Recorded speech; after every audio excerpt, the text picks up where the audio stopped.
বাংলাদেশে সাধারণ নির্বাচনে অংশগ্রহণ করতে পারবে শেখ হাসিনার দল আওয়ামী লীগ? এটাই ছিল এতদিন পর্যন্ত সবথেকে বড় প্রশ্ন। এই প্রশ্নের উত্তর বাংলাদেশ তো বটেই, উত্তর খুঁজছিল গোটা বিশ্ব। আর অবশেষে সেই উত্তর পাওয়া গিয়েছে। বাংলাদেশের নির্বাচনে অংশ নিতে পারবে না আওয়ামী লীগ, একেবারে স্পষ্ট ভাষায় জানিয়ে দিয়েছে বাংলাদেশ নির্বাচন কমিশন। প্রধান নির্বাচন কমিশনার এএমএম নাসির উদ্দিন তিনি ঠিক কি জানাচ্ছেন? তিনি জানাচ্ছেন এই সিদ্ধান্ত বাংলাদেশ সরকারের নয়, নির্বাচন কমিশন এই সিদ্ধান্ত নিয়েছে। তিনি আরও জানান, আইনগতভাবে আওয়ামী লীগের কার্যক্রম স্থগিত রয়েছে বাংলাদেশে। স্থগিত দল হওয়া মানে তাদের যাবতীয় কার্যকলাপ স্থগিত। তাই আগামী নির্বাচনে তারা কোনোভাবেই অংশগ্রহণ করতে পারবে না। তাছাড়া তিনি আরও বলেন, বাংলাদেশে নিষিদ্ধ আওয়ামী লীগ এবং তাদের নির্বাচনে লড়াই করার কোনো প্রশ্নই নেই, কারণ তাদের একটা বিচার চলছে। সেই বিচার শেষ না হওয়া পর্যন্ত তারা কোনোভাবেই নির্বাচনে লড়াই করতে পারবে না বা অংশ নিতে পারবে না। আর যদি তারা সেটা করে, সেটা হবে আইন বিরুদ্ধ কাজ। নির্বাচন কমিশন কি বলেছে সেটা আপনাদেরকে বললাম। বাংলাদেশে বর্তমান ঠিক কি পরিস্থিতি সেটা আপনারা প্রত্যেকেই জানেন। ইউনূসের সঙ্গে সেনার সম্পর্ক যে খুব একটা ভালো তা নয়। সাম্প্রতিক বেশ কয়েকটি কার্যকলাপে সেটা স্পষ্ট। বিএনপির তরফেও হুমকি দেওয়া হয়েছে ইউনূসকে। বলা হয়েছে সেনার সঙ্গে সংঘাতে গিয়ে সরাসরি আগুন নিয়ে খেলা করছেন অন্তর্বর্তী সরকারের প্রধান উপদেষ্টা, আর যেটা রাষ্ট্রের স্বাস্থ্যের পক্ষে ভালো নয়।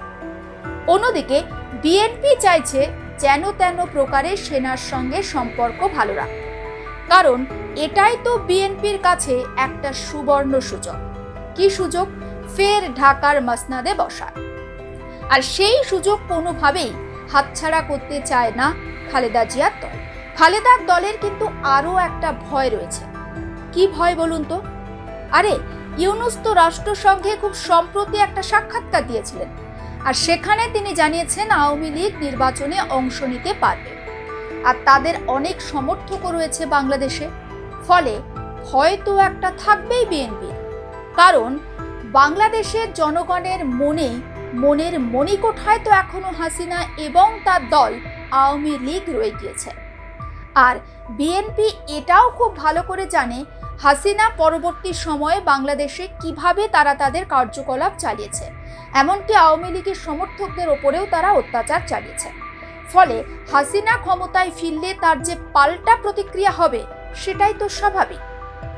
তবে ভয় কি শুধু একা বিএনপি পাচ্ছে? আমি যদি বলি না, ভয় পাচ্ছে ইউনূসও। আপনি কি আমার সঙ্গে সহমত হবেন? যদি সহমত হন অবশ্যই কমেন্টসে জানাবেন। ইউনূস কেন ভয় পাচ্ছে এবার একটু একটু করে জানাই। দেখুন, ইউনূস বর্তমানে বাংলাদেশের অন্তর্বর্তী সরকারের প্রধান উপদেষ্টা। তার সরকার বৈধ কিনা সেটা নিয়েও প্রশ্ন রয়েছে বিস্তর। তাছাড়া তার সময় সংখ্যালঘু ইস্যুতে উত্তাল হয় বাংলাদেশ। এখনো পর্যন্ত সেখানকার সংখ্যালঘুরা আতঙ্কের মধ্যে দিন কাটান। এছাড়াও ইউনূসের যে স্নেহধন্য নাহিদ ইসলাম, তারা তো এনসিপি নামে একটা দল তৈরি করেছে এবং তারা বেশ হম্বিতম্বি করেই এই দল তৈরি করেছিল। কিন্তু তাদের জনপ্রিয়তা কোথায়?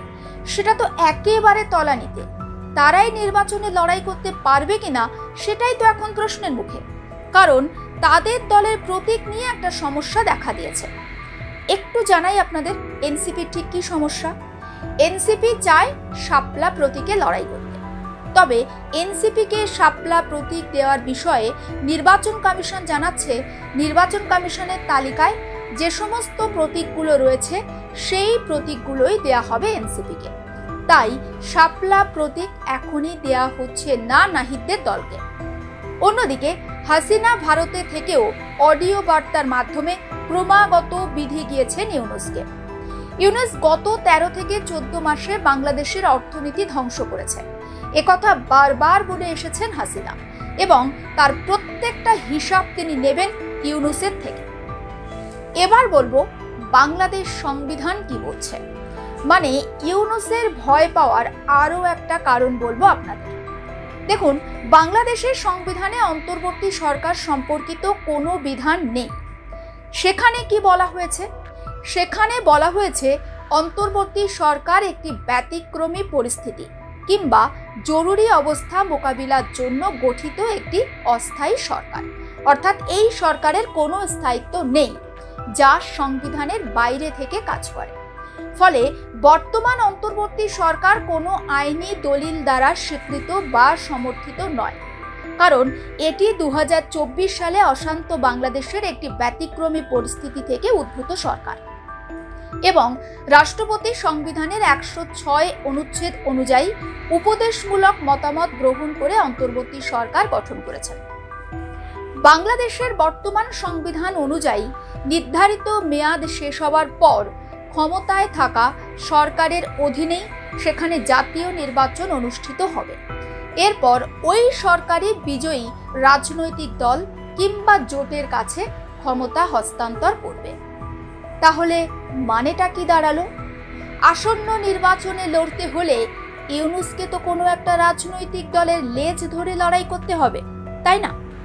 আর ইউনূস যা ক্ষমতালোভী সেটা তিনি করলে অবাক হওয়ার অন্তত কিছু নেই, আমার অন্তত সেটা মনে হচ্ছে, আর তিনি সেটা করতেও পারেন। এবার বলি, রাতে ইউনূস সাহেব কি কোনো দুঃস্বপ্ন দেখেছেন তাই তড়ি ঘড়ি আগেই প্রতিপক্ষ তাকে ডিসকোয়ালিফাই করে দিলেন?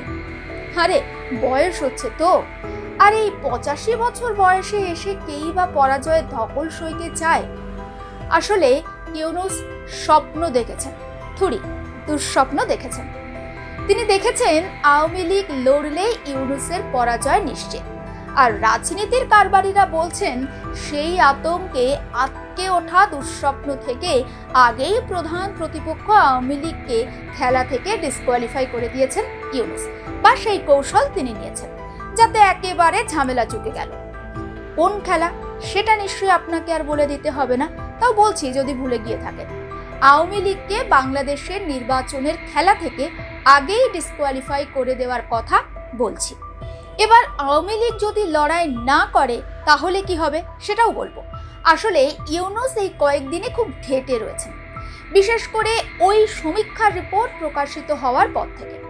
দেখুন, নির্বাচনের আগে প্রত্যেকটা জায়গায় একটা সমীক্ষা হয়, ভোটের পরেও হয়। তাই নির্বাচনের আগে বাংলাদেশে একটি জনমত সমীক্ষা চালিয়েছিল একটি সংগঠন। মূলত বাংলাদেশের তরুণ প্রজন্মের ওপরে সেই সমীক্ষা চালানো হয়েছিল, তাদের মতামত গ্রহণ করা হয়েছিল, তারা সরকারে কাকে চান সেটা জানতে চাওয়া হয়েছিল। আর সেই সমীক্ষার ফলাফল এবার বলি। সমীক্ষাতে দেখা গিয়েছে বাংলাদেশের যুব সমাজের একটা বড় অংশ হাসিনার দলকে সমর্থন করছেন। তরুণ প্রজন্মের, অর্থাৎ যাদের বয়স 35 বছর পর্যন্ত, তাদের থেকে 15%-এরও বেশি ভোট পেতে পারে আওয়ামী লীগ যদি তারা নির্বাচনে লড়াই করে। এই রিপোর্ট দেখে ইউনূস সাহেব তো আরো ঘেটে কিন্তু শুধু কি আওয়ামী লীগ? না, প্রত্যেকটা দলের ওপরেও কিন্তু সমীক্ষা চালিয়েছিল ওই সংস্থা, এবং ওই জনমত যে সমীক্ষা সেই রিপোর্টে একেবারে 1 নম্বরে রাখা হয়েছে খালেদার দল বিএনপিকে। বিএনপির প্রতি বাংলাদেশের মানুষ সমর্থন দিয়েছে 38.76%। জামাতকে সমর্থন করেছে 21.45% মানুষ। এনসিপিকে সমর্থন করেছে 15.84% মানুষ। আপনাদেরকে জানিয়ে রাখি, এই জনমত সমীক্ষার রিপোর্ট কিন্তু ফাইনাল নয়, এটা একটা পূর্বাভাস মাত্র। যে কোনো সময় খেলা ঘুরতে পারে, পাশা বদলও হতে পারে। তবে কোনো দল বা কোন দল বাংলাদেশের নির্বাচনে লড়াই করবে সেটা তো সময় বলবে। কিন্তু মোদ্দা কথা হচ্ছে, আগামী বছরের ফেব্রুয়ারি মাসের গোড়ার দিকে বাংলাদেশে জাতীয় সংসদের নির্বাচন হচ্ছে, যেটা বিভিন্ন উপায়ে আটকে রাখা হয়েছিল এতদিন। ফলে হাতে গোনা আর মাত্র 3 থেকে 4 মাস সময়। নির্বাচনের একেবারে জোর প্রস্তুতি চলছে কমিশনে। বাংলাদেশের প্রধান নির্বাচন কমিশনার এএমএম নাসির উদ্দিন তিনি জানাচ্ছেন যে নির্বাচন ফেব্রুয়ারিতে না হওয়ার মতো কোনো পরিস্থিতি তৈরি হয়নি, এবং রমজানের আগেই নির্বাচন একেবারে সম্পন্ন হবে, বাংলাদেশে সরকারও গঠিত হবে।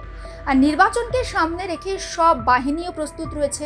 আইন শৃঙ্খলা পরিস্থিতি কোনো চ্যালেঞ্জ হিসাবে থাকবে না বলেও তেমনটা আশা প্রকাশ করা হয়েছে নির্বাচন কমিশনারের তরফে।